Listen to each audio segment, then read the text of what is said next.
Қоян мен тасбақа. Баяғыда спортшы және мақтаншақ бір қоян өмір сүріпті. Ол ормандағы барлық жануарлар ішінде жүгіруден ең жылдам екен. Қатты жүгіргені соншалық, кейде желдің өзін артта қалдыратын. Сонымен қатар орманда кәрі, бірақ өте дана бір тасбақа өмір сүреді. Ол ешқашан ешқайда асықпайтын. Бірде қоян тасбақаның қасынан өтіп бара жатып тоқтайды да, оған «Осы сенің бір жерге үлгеріп барған кезің бола ма?» деп күледі. «Иә, егер қажет десең, сенен бұрын да жетіп аламын». Сол сәтте қоян күлуді доғыра қояды. Тасбақаға таңданыспен қарайды. «Сонда, сен мені басып озамын дегің келе ме?» «Әрине, егер сенбесең, жарыс ұйымдастырайық. Тасбақаның қояннан жылдам екеніне көзіңді жеткіземін». Қоян қарқылдап күлгісі келді. Алайда тасбақаның осындай сенімді айтқан сөздеріне қатты таңғалған болатын. «Жарайды, жарысып көрейік. Бірақ мен бәрібір сенен бірінші келемін». Келесі күні орман ішінде алаңға барлық жануарлар жиналады. Ал бас төреші етіп түлкіні таңдайды. Ол мәре сызығын белгілейді. Ереже бойынша қоян мен тасбақа орманның бір шетінен екінші шетіне дейін жүгіріп өтуі керек.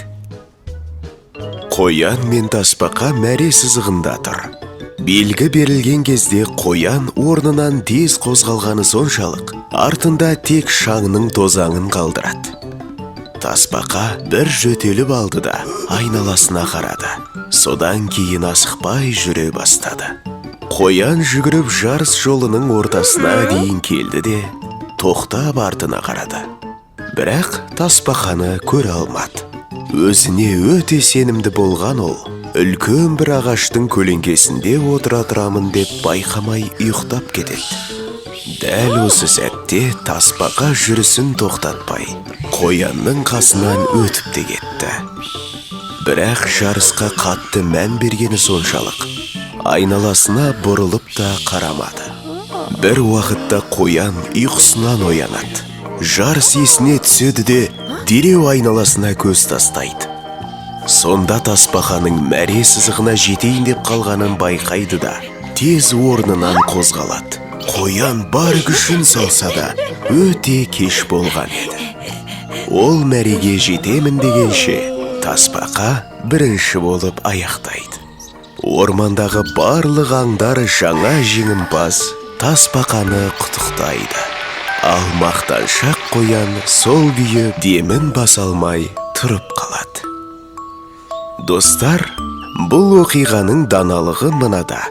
Асығып жасаймын деп көп қате жібергенше, әр ісіңді ойланып жасада табанды бол. Мақтанып жүрмей, сақтанып жүр. Соңы.